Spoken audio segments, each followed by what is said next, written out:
Vice President Yemi Osibanjo has urged African countries to build a diversified economy that can survive without proceeds from oil and gas. He made a call during the extraordinary session of ministers of the African Petroleum Producers Organization, APPO, which held in Abuja. Now, according to the Vice President, while oil and gas have continued to remain the mainstay of African economies, there is the need for the reinvestment of all revenues through diversification to prevent economic crisis resulting from the overdependence of the product. It is important to acknowledge that the relationship of our various countries with oil and gas is in an interesting and somewhat complicated mode. It is for many of us the mainstay of our economies, delivering much needed government revenues and foreign exchange to our economies. But at the same time, there is a challenge of overdependence, evident from the troubles that we all went through when the price of crude oil dramatically fell in the period 2014 to 2015. The lesson here is that while oil and gas will continue to be critical to our revenue bases and our national economies, we must redouble our efforts to achieve the following. One, to diversify our economies away from the dangerous overdependence.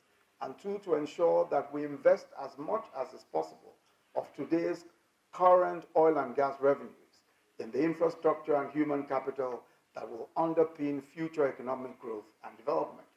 We must keep in mind that oil and gas are only guaranteed as today's resources and not necessarily tomorrow's. We cannot bet on the fact that even a few decades ago from now, these natural resources will not be as central or as relevant to the global economy as they are today. All serious economies around the world have realized this and are making determined plans for a world beyond oil. The reality is that all over Africa, there are new finds of oil. Massive exploration is going on. And everybody is enthused by the possibility of further harnessing new natural resource that we're going to use, to develop the continent.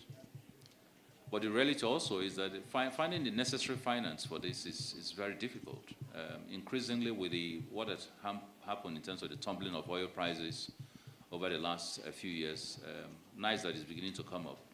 A lot of investors found it difficult to invest, not just in oil exploration activities, but in fact, even worse still, oil exploration activities in Africa.